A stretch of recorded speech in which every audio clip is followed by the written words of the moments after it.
Hello, in this video I will be showing you how to use the SolidWorks CAM tools to do the CNC programming for a typical tubular part like we might use on one of our robots. And so the first thing you need to do in order to do this is to make sure you have the SolidWorks CAM tab. If you don't have that, just go to Tools and come down to Add-ins and select SolidWorks CAM and then click OK. So I'm going to now move over to the SolidWorks CAM feature tree tab in the SolidWorks Feature Manager.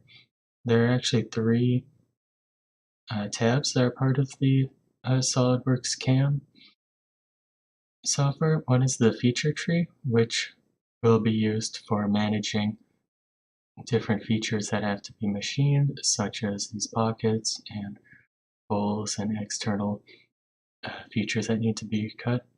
The next tab is the operations tree, which will be used to manage the actual operations that are used for cutting these features.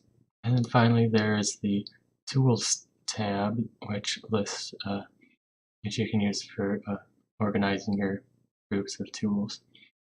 So first thing I'm going to do here is go back to this CAM features tree, and the first thing I'm going to do is select a machine. Click on the machine and select Edit Definition. And I'm going to select Bridgeport, which is going to be the large CNC mill we have in the lab. I'm going to click Select to select that.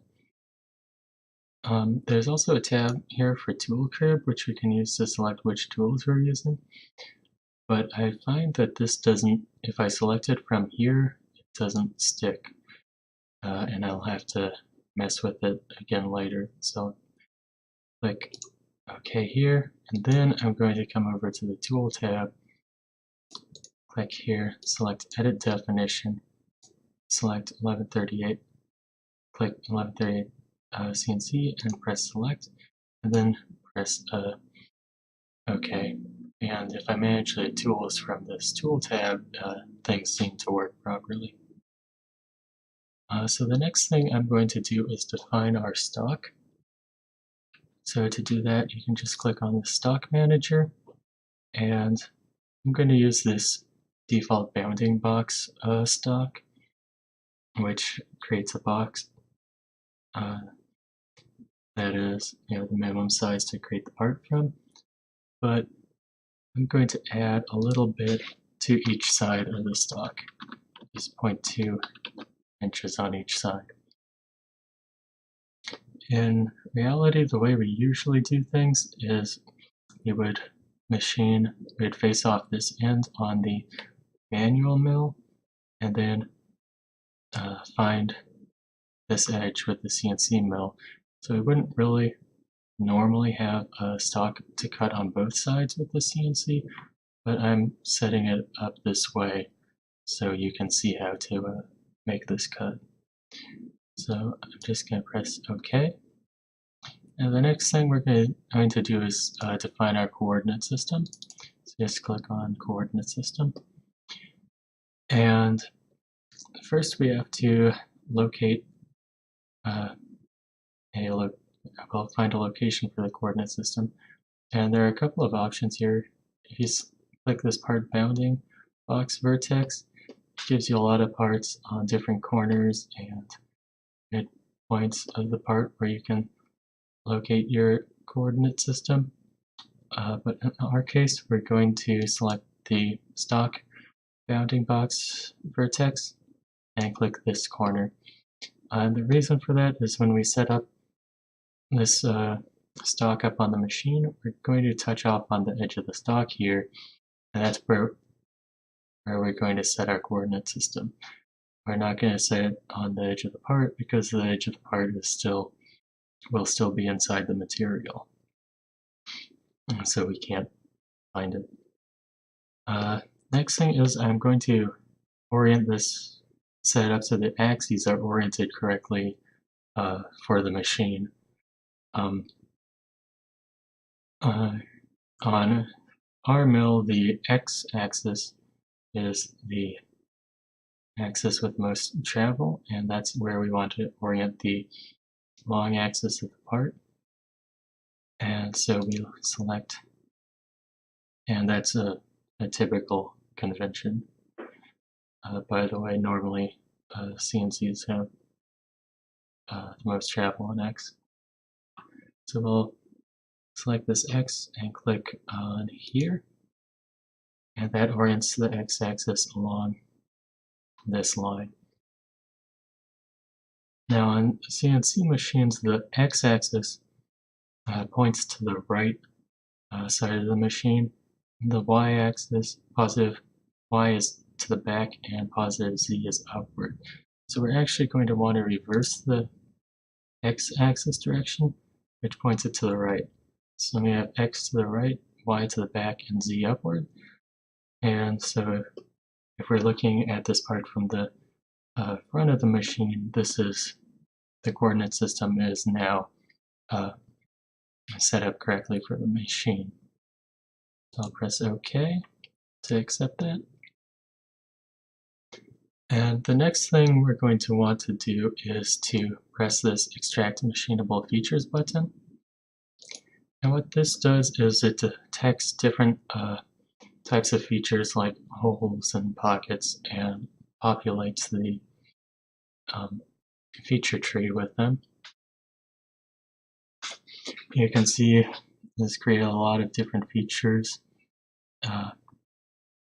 including all of these irregular triangular pockets and a couple of groups of drilled holes.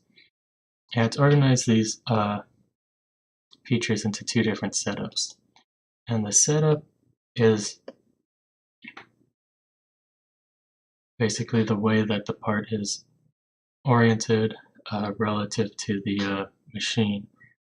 And when you click on the setup, it shows this arrow with a circle around it right there. And that's indicating the orientation of the tool to the part. So your drill or end mill will be pointing down in the direction of this arrow, which means it'll be perpendicular to the top of the part. And SolidWorks has also created this second setup on which it wants to machine out the inside of the tube. And we're not going to do that. There's nothing else we're going to do on this side of the part, so we're going to just delete this setup. We don't need it. And another thing we're going to delete is this second hole group. We have two hole groups, one on the top and one on the bottom.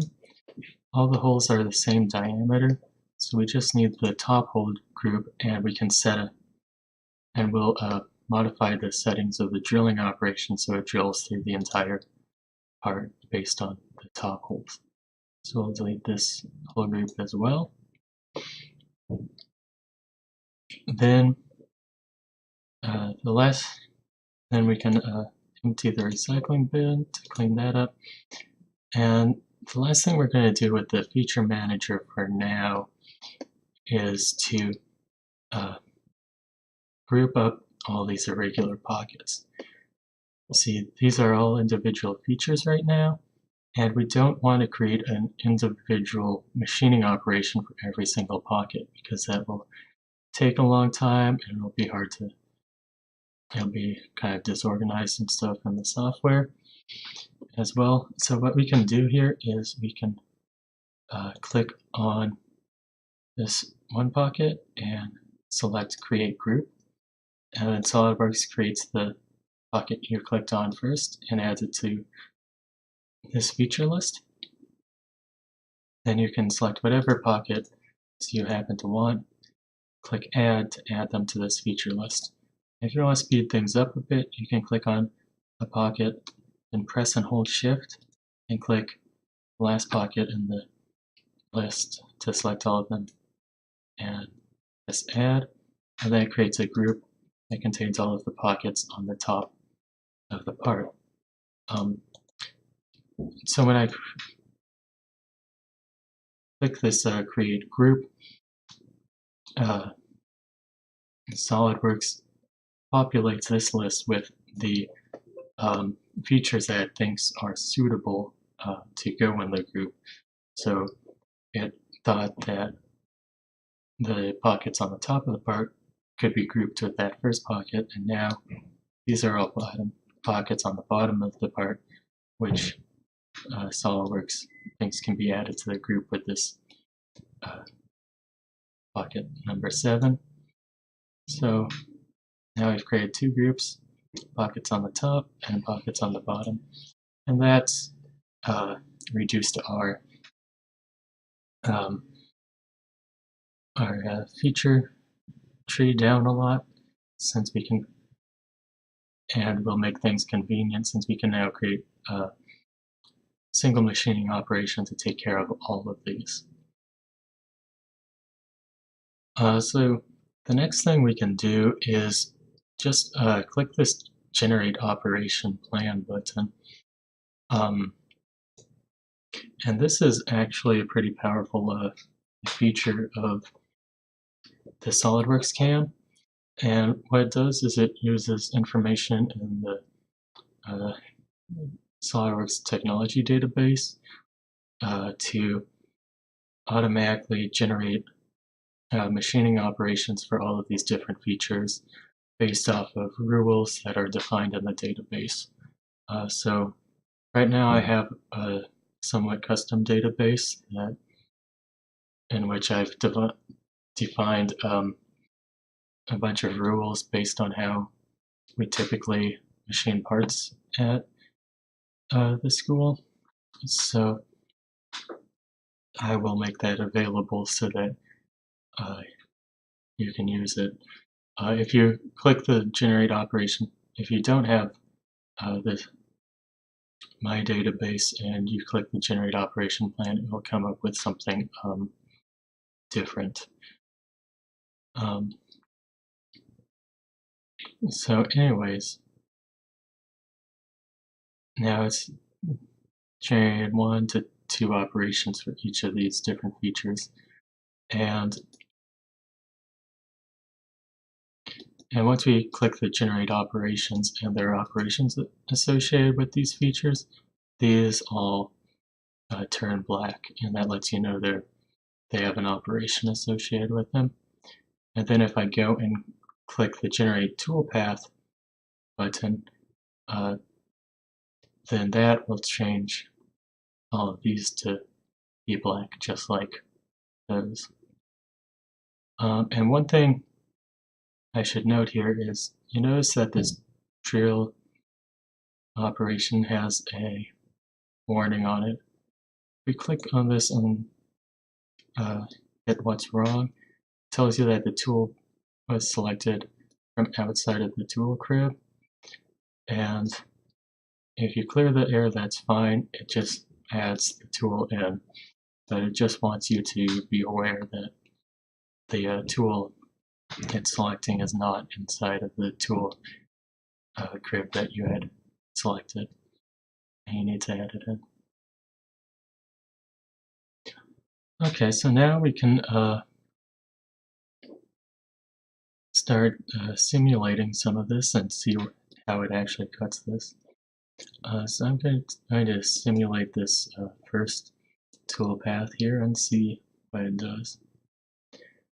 So the end mill does a helical move down into the part to get the cutter down into the pocket, and that's a typical strategy for machining this kind of hole, because end mills don't really plunge straight down easily like a drill might, so the helixing end makes it easier on them. And then it does kind of an interesting tool path outwards The strategy it uses there is what's called what SolidWorks calls volume mill. Different CAM packages call it different things. Autodesk Fusion 360 calls it 2D adaptive, and it's also called like trochoidal machining or something like that. But what you'll notice here is that this cuts the this pocket in two different depth steps. Cuts out this first part, then starts going back down just a tiny bit. And we don't really need that. So what we're going to do here, we're going to edit the definition of this milling operation and also the lower one. And you can see the step here in the toolpath if you look at it as well. So I'll just click Edit Definition, and then if you check the feature options, it shows the machining depth here, and that's 0.155. Now the wall of this tubing is only 0.125 inches, but I set a rule in the technology database that for this volume mill strategy, if we're cutting a through pocket like this, it will add an extra 30 thousandths to the depth. Because if you cut the exact depth of the pocket, it will leave, the tool won't break through all the way through the bottom of the material. It'll leave a little thin shell there. You need to go a bit deeper to go all the way through. So anyways, if we look at these depth parameters here in the roughing tab, it has this percentage and first cut amount. This percentage means percentage of the tool diameter, and by default that's 50%, which is a good standard percentage of the tool diameter to use for your depth. But I'm going to deselect this percentage to set this first cut amount into a decimal format, and then change that to 0.155, which is the full depth of this cut. So then that eliminates that step there. And then after, so this first operation here is a roughing pass that just clears out the bulk of the material, and it leaves just a little bit of material on the edges. If you look at this allowance on the side parameters here, it has this allowance 0.01, and that means it leaves 0.01 inches of material around the edge of the feature to be cleaned up on a later machining operation that might be more precise. And that's what this contour mill operation is. And we have the roughing mill operation and the contour mill operation for both the top and bottom holes. So next thing I'm going to do is just edit this lower set of holes to change the depth setting again, so that we can do those in only one pass as well. And finally, I'm going to actually delete this first contour milling operation. And the reason why is when we come down and do the second contour milling operation, the tool is sticking up through the top of the part anyways, and it will be cutting, and we can cut both the top and bottom pockets in a single finishing pass. So I'm going to delete this toolpath. It seems like it often doesn't work the first time I try that.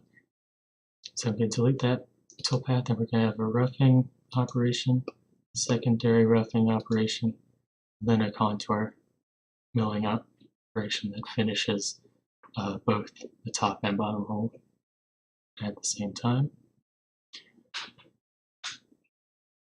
So the next thing we're going to look at are these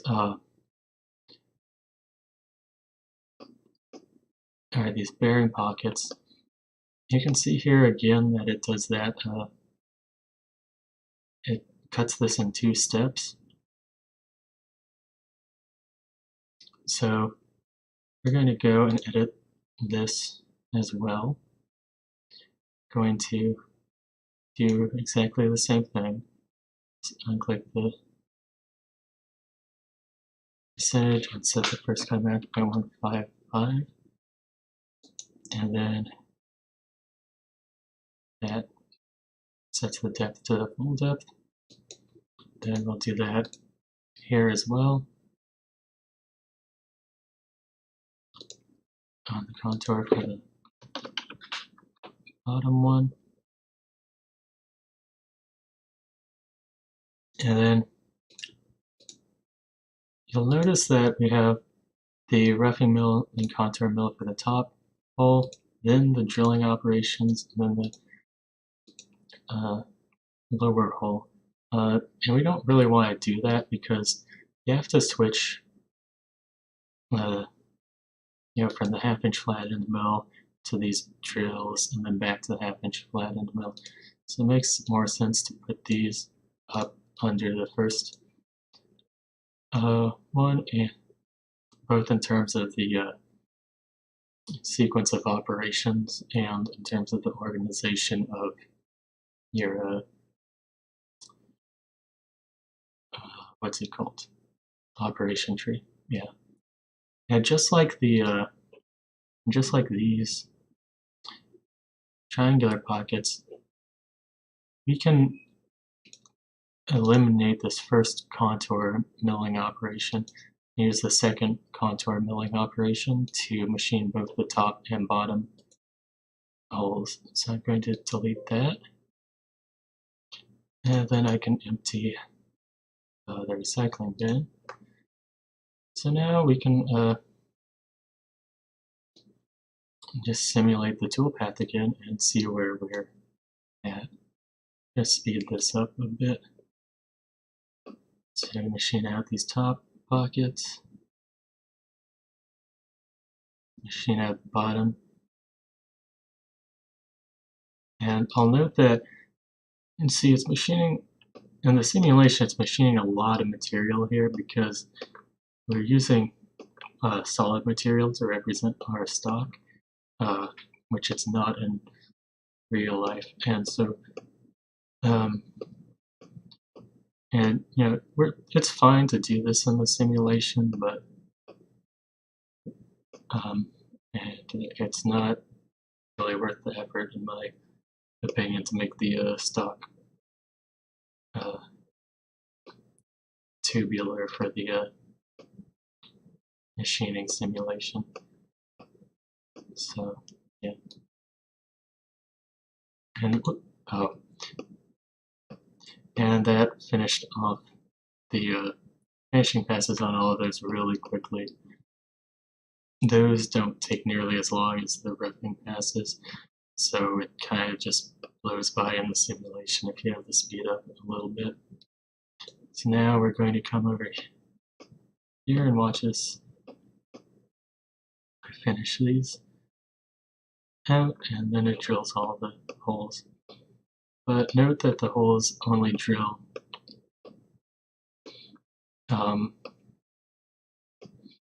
a little bit through the top of the stock. Now that little bit extra is the 30 thousandths that I was talking about. Like similar to how I said that for these pockets, I have it set up to automatically drill 30,000 or automatically mill 30 thousandths below the material to make sure it breaks through. the drilling operations are set up to do the same thing. Now we don't have to do anything about the center drilling operation. That's fine. We just need to adjust the this drill 1 operation to make sure it goes all the way through the part. So if we edit the parameters of this operation, it's going to default to peck drilling, which if you're drilling a good hole, or if you're drilling a deep hole, is good. That basically it does what it shows here. The drill goes down a bit, comes back up to get the chips out of the hole, comes down again, and repeats. We're not going to do that since we're really just drilling 2 1/8" deep holes, one above another. So we're just going to select a regular drilling cycle.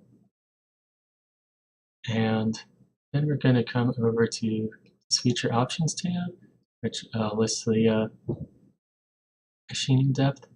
If we click on this button here, Override Machine Depth, we can change the distance that it drills down, and we're going to set that to 1.03 inches, which will take us 30 thousandths below the bottom of the tube. And if we click OK, you can see that this the toolpath here updates to go down below the bottom of the part a little bit. So if we click on here, simulate our toolpath again,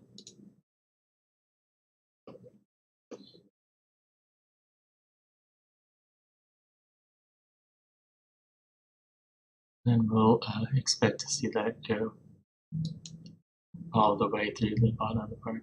I'm just slowing this down a bit so you can see it cut, finish these off, and you can see that the color of the edge changes when the cutter gets all the way to the edge of the material. That indicates to you that there's no stock left there.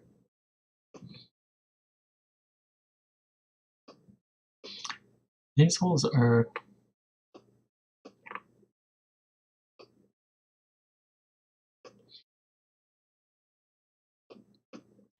look a little bit different in the coloration, but I think that this drill might actually just be like a couple tenths of a thousandth off the actual diameter, and that's why it's like that, but I'm not sure. But anyways, you can see now that the hole does indeed go through the entire part.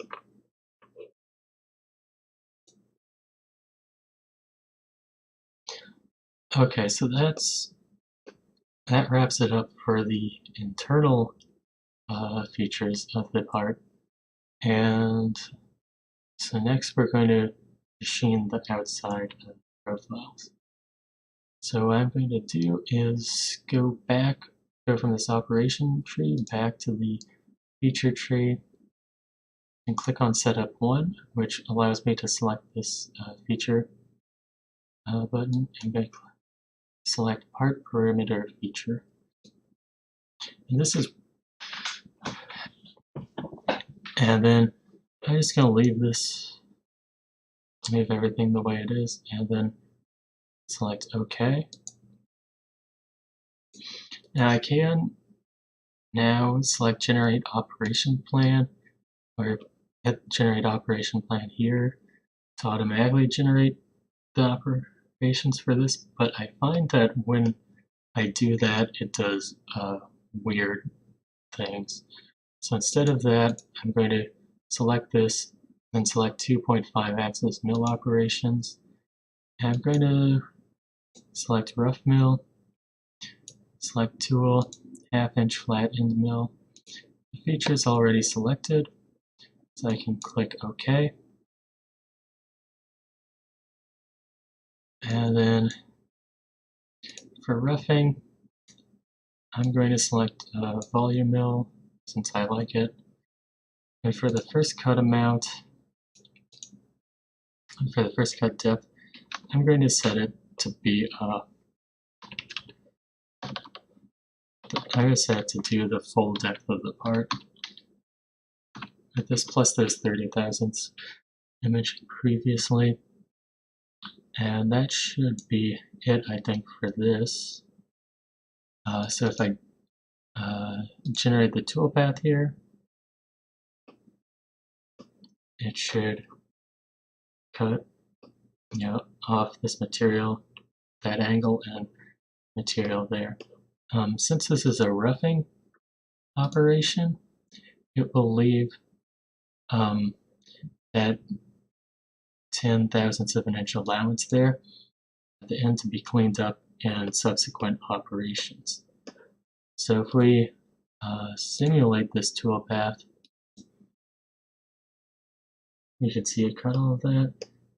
And you can see that this is still has a little bit of a boundary there. And so to fix that, you can select this again, select 2.5 axis, mill operation, select contour mill, tool, same tool, and then select OK, and hopefully this works out. Just gonna select, say OK to the default parameters, and I'm going to generate a toolpath. Okay, so that's not what I wanted. So I'll just delete this. And what I'm going to do instead is select 2.5 axis mill operation, contour mill, select the tool. Then I'm going to create new features to generate the contour on. So I'm going to select 2.5 axis feature. I'm going to select this face and this face. Oh, whoops, this isn't what. No, I'm going to uncheck new setup. Then select new feature. Okay, I was getting ahead of myself there.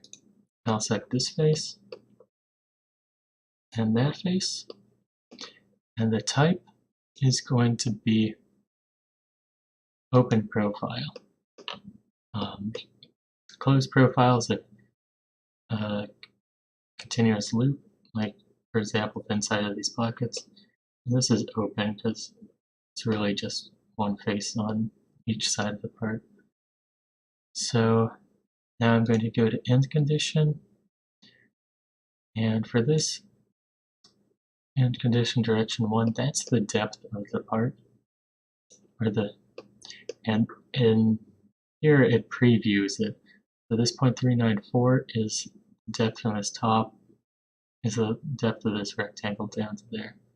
So I'm going to go to 1.03, which will put both of these a little bit below the bottom of the part. And then I'm going to edit feature profiles. And the reason I'm doing that is you notice these arrows. The side the arrow is pointing is the side the tool is going to be cutting on. And so if the tool is cutting on this side of that face, it'll be cutting inside the part, which we don't want. So we're going to want to flip that to the outside. So if I select Edit Feature Profiles, Profile 1 selected, I select Segment 1, which is this, and then just press this Flip Direction to Cut button. Then if I go to Open Profile 2, which is this one, select Segment 1, press Flip Direction to Cut, that flips that out, and now both of them are facing outwards, which is what we want. So then, now the strategy is finished, which that's also what we want. So let's just press OK, press OK again, and then we should have, and I'm going to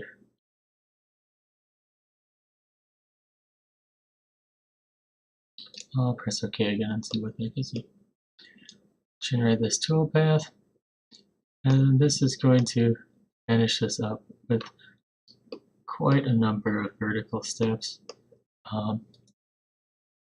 But we want to do it in just one pass. So go back here. Once again, we're going to set this first cut amount to 1.03 and confirm. And then that is the finishing pass, which also will finish this part. So if I simulate toolpath and do this correctly, it should, no, should go on. Oh, no.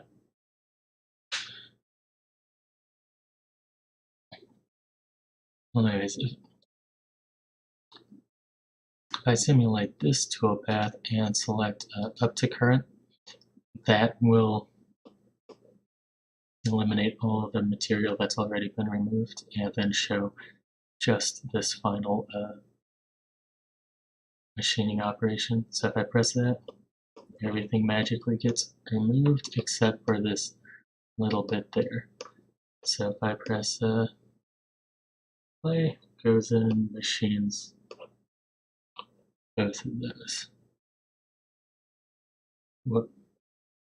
Well, I didn't do up to current that time, but that's the idea. So the last thing you might want to do is, once again, reorder these operations a bit and put these milling operations here with the other half-inch milling operations before we get to the stage where we're drilling the holes. And then, you probably want to run a simulation of the whole. You're going to want to run a simulation of the whole program all the way through at some point. So let's just do that now.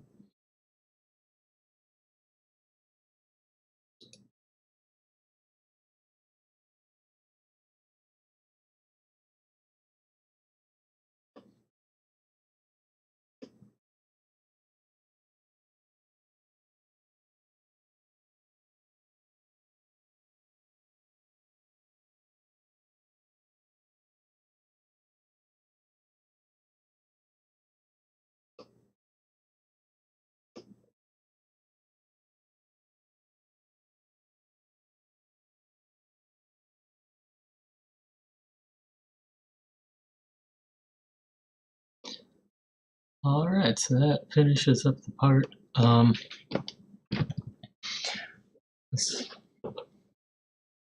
So as it's you can do this sort of thing pretty quickly and easily, using the power of the technology database and how it can auto-generate a lot of these features for you. But you still need to pay attention to the details and the automation here might get it fairly close to what you want, but you still need to check it and fix up the things that might not be quite right. So yes, I'll try to get up. I think I still have some work I'm going to want to do on the database I'm building, but I'll try to get that up pretty soon so you can all use that. And yeah, hopefully this was informative, and thanks for watching. Goodbye.